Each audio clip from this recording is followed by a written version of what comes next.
आपका 3 इयर्स या 5 years LLB course complete होने वाला है। आप जुडिशरी की प्रेपरेशन कर रहे हो और सडनली आपको पता चलता है कि अब इंडिया में मैंडेटरी होने वाला है 3 इयर्स का प्रैक्टिस का रूल। इस पॉइंट ऑफ टाइम पे आपको क्या करना है, क्या ऑल्टरनेटिव्स हैं आपके पास, उन सारे ऑल्टरनेटिव्स पे आज हम लोग डिस्कस करेंगे।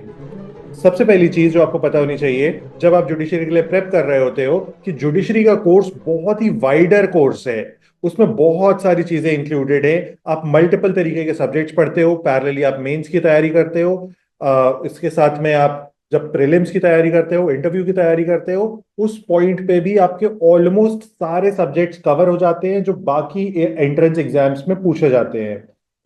लेकिन मैं उसके पहले आपको एक चीज बता देता हूं कि अगर जुडिशरी का रूल इंप्लीमेंट होता भी है इंडिया में, तो उस पॉइंट ऑफ टाइम पे आप मान के चलना कि आपको 1 से 2 साल का टाइम तो मिलेगा। अगर आप इस साल ग्रेजुएट हो रहे हो, विच इज 2025 में ग्रेजुएट हो रहे हो, या 2026 में ग्रेजुएट हो रहे हो, तो फॉर श्योर आपको एग्जाम लिखने का चांस मिलना चाहिए। देखो, अभी इस चीज पे कोई भी क्लैरिटी नहीं है, लेकिन मैं एक बेसिक चीज को एंटिसिपेट कर रहा हूं कि इस तरह की चीज होगी। क्योंकि इंडिया में जब भी इस तरह के बड़े डिसीजंस को इंप्लीमेंट किया जाता है तो उसे ऑल ऑफ अ सडन नहीं करते हैं। उसके लिए हम लोग थोड़ा सा वक्त देते हैं कि जो करेंटली फाइनल ईयर में स्टूडेंट्स हैं या जो स्टूडेंट्स ग्रेजुएट हो चुके हैं, 1-2 साल से जुडिशरी के प्रेप कर रहे हैं, उनका लॉस ना हो। तो उनके लॉस को भी सेव करने के लिए आपके पास 1 से 2 साल का चांस मिलेगा।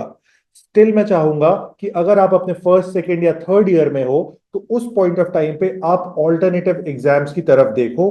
जुडिशरी आपका main top of the list नहीं होना चाहिए, क्योंकि अगर इस तरह का रूल आता है तो आप बहुत बड़े लॉस पे आ सकते हो। तो सबसे पहले तो जो फर्स्ट गुड ऑल्टरनेटिव निकल के आता है जुडिशरी का, that is CLAT PG. CLAT PG जो होता है वो एलएलएम के लिए एंट्रेंस एग्जाम होता है। पैरेलली क्लैट पीजी के थ्रू मल्टीपल तरीके की जॉब अपॉर्चुनिटीज भी मिलती हैं। फॉर एग्जाम्पल, इंडिया में आज जितने भी पीएसयूज हैं, मोस्ट ऑफ द पीएसयूज जो है वो क्लैट पीजी स्कोर को एक्सेप्ट करते हैं और उसी स्कोर के बेसिस पे पीएसयू में एंट्री लेते हैं। पीएसयू में एंट्री लेने का तरीका जो होता है, उसमें आपको सबसे पहले तो क्लैट पीजी में बहुत अच्छे मार्क्स स्कोर करने होते हैं। लास्ट कुछ ईयर्स में देखा गया है कि जो अप्रोक्सीमेटली ऑल इंडिया रैंक 30 तक स्टूडेंट्स लाते हैं, उनको पीएसयूज इनवाइट करते हैं फॉर इंटरव्यू। अब इसके बाद अगर वैकेंसीज होती है तो फर्दर आगे की रैंक पे वो चीज जाती है, अदरवाइज वो वहीं पे खत्म हो जाती है अगर उन बच्चों ने क्रैक कर लिया तो अब ये जितने भी बच्चे इंटरव्यू दे रहे हैं, इनमें से ही जॉब को ऑफर किया जाता है। यही सारे उन पीएसयूज में लॉ ऑफिसर्स बनते हैं। क्लैट पीजी और दूसरे तरीके की भी अपॉर्चुनिटीज देता है आपको। फॉर एग्जाम्पल, जज एडवोकेट जनरल, जिसको आप जैग के नाम से जानते हो, जैग ने लास्ट ईयर से मैंडेटरी कर दिया है कि सारी की सारी एंट्री वो क्लैट पीजी स्कोर के बेसिस पे लेगा। तो अब हमारे पास जो सबसे बिगेस्ट ऑल्टरनेटिव निकल के आता है, that is CLAT PG exam. लेकिन लेकिन अगर आप क्लैट पीजी क्रैक कर लेते हो और उसके बाद प्लान करते हो कि मुझे एलएलएम करना है, तो आप उस चीज को भी परस्यू कर सकते हो।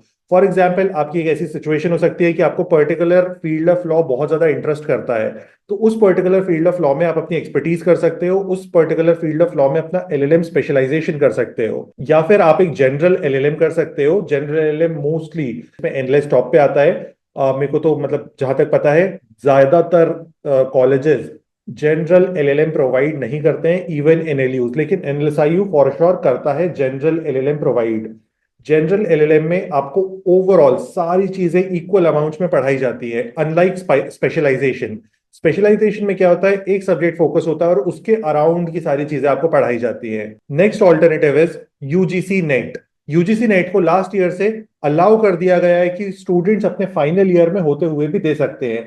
इसके पहले रूल था कि यूजीसी नेट सिर्फ वही स्टूडेंट्स लिख सकते हैं जो एलएलएम कर चुके हैं या जो अपनी पीजी डिग्री को परस्यू कर चुके हैं। लेकिन अगर आप एक लॉ स्टूडेंट हो, आपका इंटरेस्ट है एकेडमिक्स में, उस पॉइंट ऑफ टाइम पे आप इस तरह से भी अपने फ्यूचर को प्लान कर सकते हो कि मैं यूजीसी नेट को क्रैक कर लूंगा, मैं किसी भी एक गुड यूनिवर्सिटी में जॉब ले लूंगा, तो मेरी एक सोर्स ऑफ इनकम स्टार्ट हो जाएगी। पैरेलली मैं जुडिशरी की प्रेप करूंगा, पैरेलली मैं प्रैक्टिस कर सकता हूं एज एन एडिशनल थिंग, जहां से मेरा एक्सपीरियंस भी काउंट होता रहेगा। तो ये दो गुड ऑल्टरनेटिव्स हैं जो आप परस्यू कर सकते हो instead of judiciary. Then third alternative is SEBI grade A legal officer. SEBI grade A legal officer से रिलेटेड जितनी भी चीजें हैं वो मैंने इस एक सिंगल वीडियो के अंदर एक्सप्लेन की हुई है बहुत अच्छे से। तो आप इस वीडियो को जाके देख सकते हो, इसमें आपको सारी डिटेल्स मिल जाएंगी SEBI grade A legal officer की।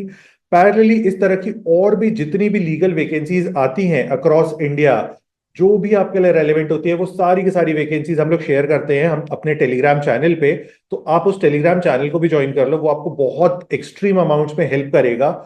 और अगर आप जुडिशरी प्रेप भी कर रहे हो तो आप इस सेकंड चैनल को भी हम लोग सब्सक्राइब कर सकते हो। अगर इस तरह की नोटिफिकेशन नहीं आती है, आपको देने का चांस मिलता है जुडिशरी का, या फिर आप इस साल एक फाइनल ईयर स्टूडेंट हो या आप ग्रेजुएट हो चुके हो, इस वीडियो को देख रहे हो, उस पॉइंट ऑफ टाइम पे ये सेकंड चैनल आपको बहुत ज्यादा हेल्प करेगा एक्सट्रीम अमाउंट्स में, क्योंकि इसमें हम लोग फ्री ऑफ कॉस्ट कंटेंट लाने वाले हैं जो सारे के सारे व्यूअर्स के लिए ओपन रहेगा। आप उसको जितना ज्यादा कंज्यूम करोगे उतना ज्यादा बेहतर खुद को बिल्ड कर पाओगे, उतना ज्यादा बेहतर खुद को प्रिपेयर कर पाओगे फॉर जुडिशरी। और किसी भी तरह की क्वेरी क्वेश्चन के लिए आप लोग हमें रीच कर सकते हो through the number in description. और हम लोग एक CLAT PG and UGC net के बैचेस को चेक कर सकते हो अगर आप देखना चाहते हो तो। और कोई भी क्वेरी क्वेश्चन है रीच कर लो, मैं आंसर कर दूंगा।